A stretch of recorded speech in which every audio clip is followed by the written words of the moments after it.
me han dado una tarea importantísima para hablar con las mujeres del movimiento sindical o la mujer trabajadora, como se le quiere llamar. Esta tarea, bueno, implica muchas cosas. Y sobre todo porque me han pedido que hable cuáles son las demandas y el desafío de las mujeres sindicalistas. Es un tema muy amplio. Cuando nosotros hablamos de la mujer sindicalista, yo estoy obligada a hablar de la mujer en el trabajo, de las mujeres en la historia, porque no hay, si hacemos, no hay hechos en la historia de la humanidad donde la mujer no aparezca y no aparezca de manera activa, siempre activa la mujer en la pelea, en la lucha, en buscar las reivindicaciones. Y en el caso concreto me voy a referir, voy a hacer un esfuerzo solamente de referirme a la mujer en Venezuela, porque para mí es una tentación no hablar de las mujeres en América Latina, que ha sido mi tema. Y ustedes también saben que yo vengo del movimiento sindical. Yo tuve como 24 o 25 años al frente de una confederación sindical. Tuve como en varias escalas, hasta que llegué a ser la secretaria general nacional, después la presidenta nacional, la parte el de América Latina. Por eso es que tengo que hablar de esto, para que sepan que entiendo el problema de las mujeres en el movimiento sindical. Bueno, yo estuve en todo el proceso de la integración andina, de los 5 países andinos. Fui la corredactora del estatuto, fui también directora del Instituto de Formación Andino, andino de Ecuador, Perú, Venezuela, los 5 países andinos. Entonces, fíjense, la primera reflexión que yo hago, y es un llamado que permanentemente yo le hago a mis compañeras mujeres. Las mujeres tenemos una tendencia de desprestigiarnos. Nosotros nos desprestigiamos y nosotros nos descalificamos en nuestro trabajo y le damos y tratamos de imitar una forma de liderazgo que es el liderazgo masculino, y caemos en la tentación y en el peligro de utilizar un lenguaje masculino, de hablar de manera soez, de manera terrible, muy agresiva. Eso no es con todas las mujeres. Estoy hablando que hay una tendencia, porque las mujeres no hemos aprendido suficientemente la importancia de ser líderes y de jugar un papel bien importante en el mundo del trabajo. Por eso yo les quiero decir que en el caso venezolano, para tomar una fecha, para arrancar de, por ejemplo, del año 1936, que es cuando del 36, diciembre del 36 al 37, febrero, cuando se logra celebrar el primer Congreso de Trabajadores de Venezuela, eh, inmediatamente después de la muerte de Juan Vicente Gómez, que fue en el año 1935, y se abrió pues un espacio para los trabajadores, y fue bueno, vamos a reunirnos, vamos a protestar, y sobre todo un pliego de peticiones. Ahí, cuando hacen ese recuento, no aparecemos de una manera muy importante las mujeres, pero las mujeres estábamos ahí.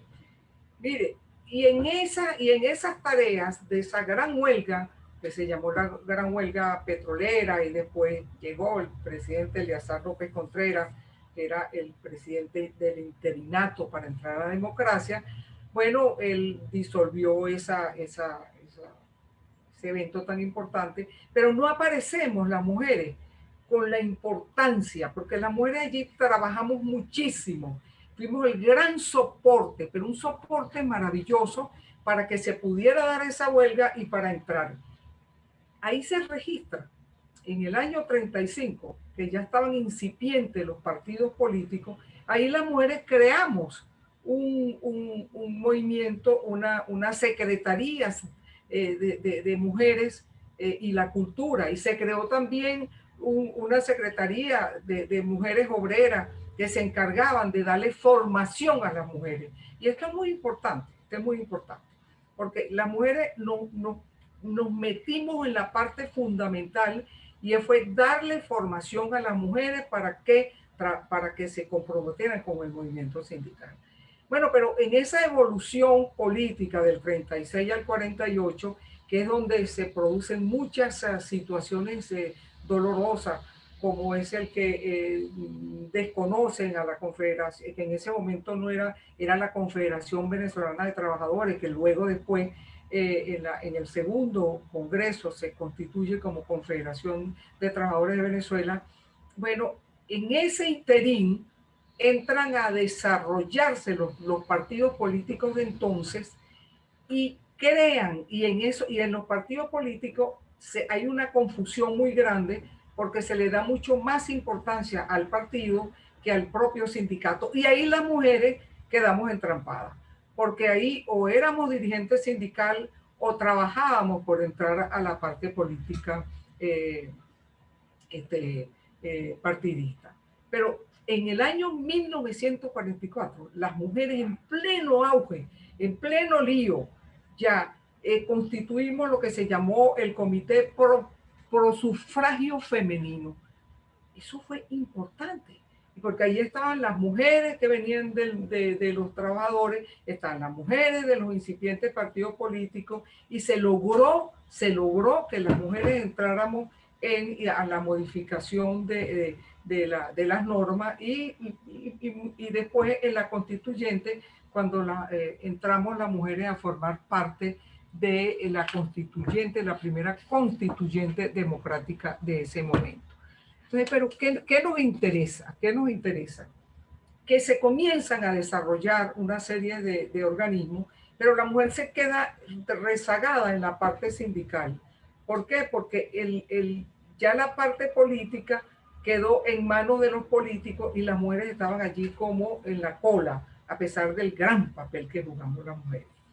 Pero vamos a dar un salto cualitativo e histórico. Vámonos para el año 1958, cuando entramos aquí a la gran etapa de resolver la democracia en Venezuela. Ahí las mujeres trabajamos como locas. Yo cuando digo yo no estaba ahí, yo pues, por supuesto no me correspondía por edad, pero ahí estaban mujeres trabajando mucho por la reconstrucción democrática y la reconstrucción del movimiento sindical.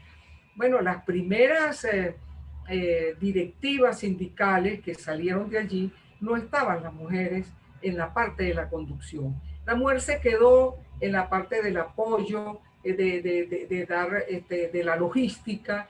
La mujer quedó como muy comprometida con esa cuestión cultural de que las mujeres de la casa, del hogar, que hay que apoyar al hombre, que lo fundamental es la familia. Y la mujer perdió tiempo, mucho tiempo, en no luchar para entrar en los organismos de conducción política, a pesar de que de 1936 en adelante, y sobre todo en esta fecha, el 58 democrático hasta mucho después, casi hasta el 98, 99,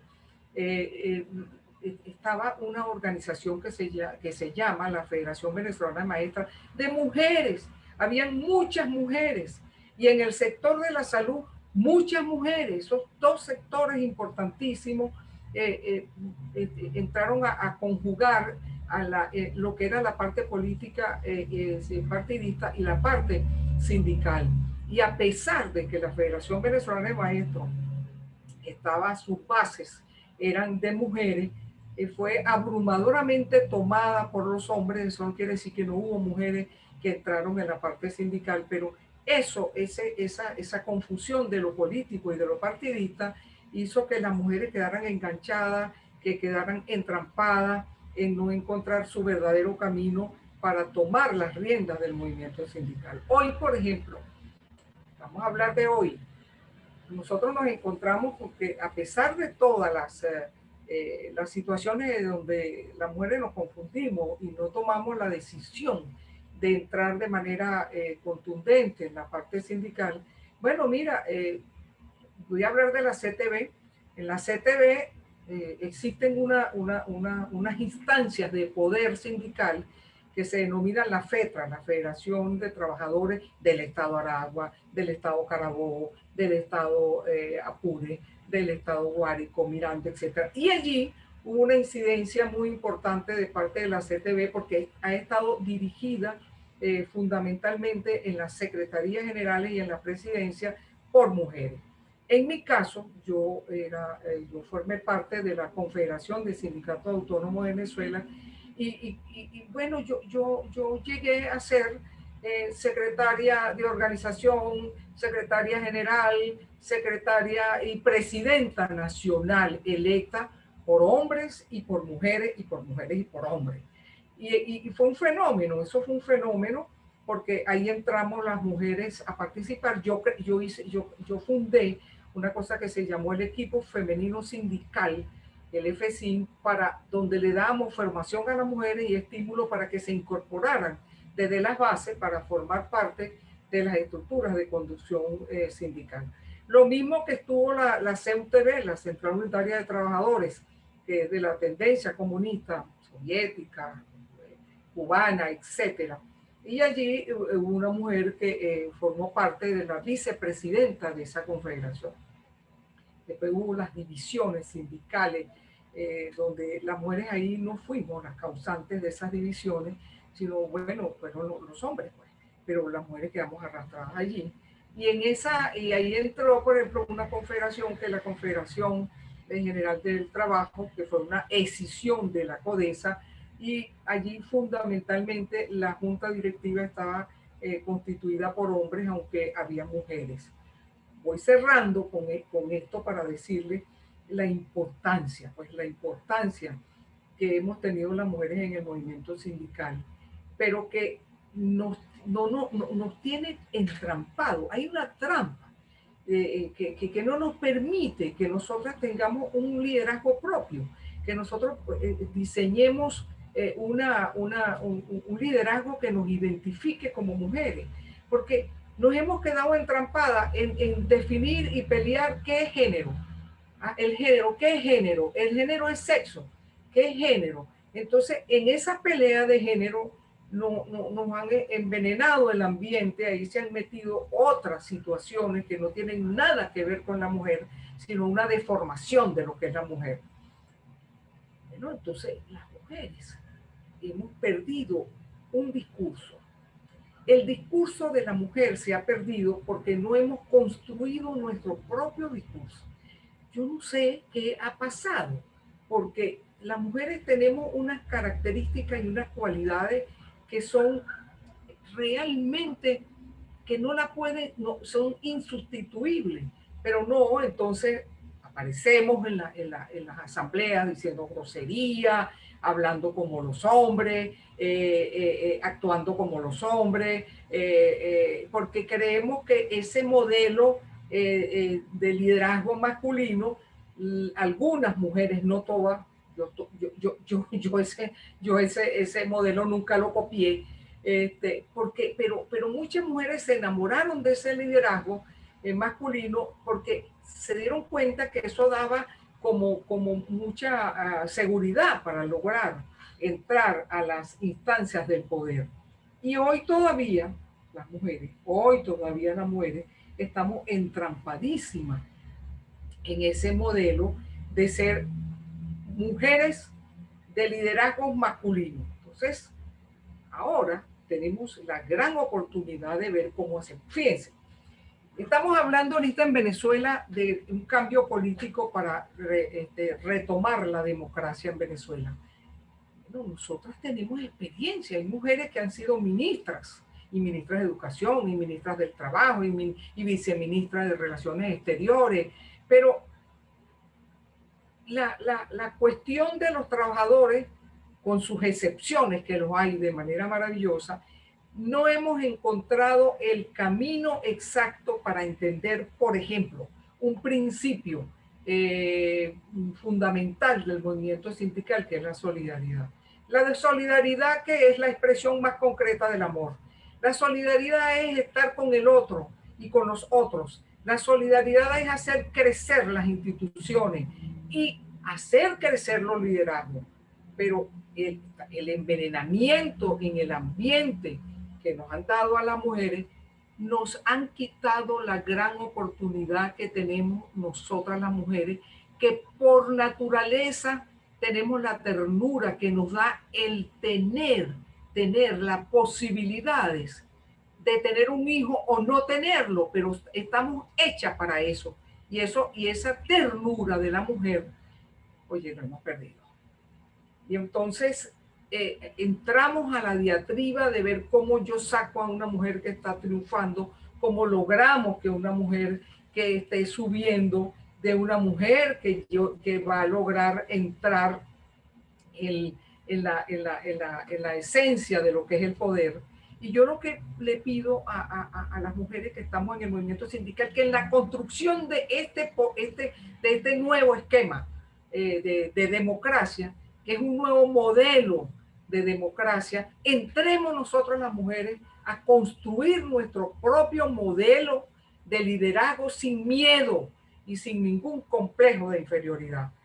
Yo les agradezco que hayan tenido la paciencia de escucharme y les voy a decir que mi experiencia como dirigente sindical para mí fue un crecimiento muy grande. Yo no le tuve miedo, no le he tenido miedo nunca, jamás en mi vida sindical de enfrentarme a situaciones muy difíciles y resolverlo como lo podemos resolver las mujeres. No entrar en competencia con el hombre porque el hombre tiene su forma y nosotros tenemos la nuestra. Muchísimas gracias. Vamos a continuar en este camino encontrándonos para la construcción de un nuevo modelo sindical. Muchísimas gracias.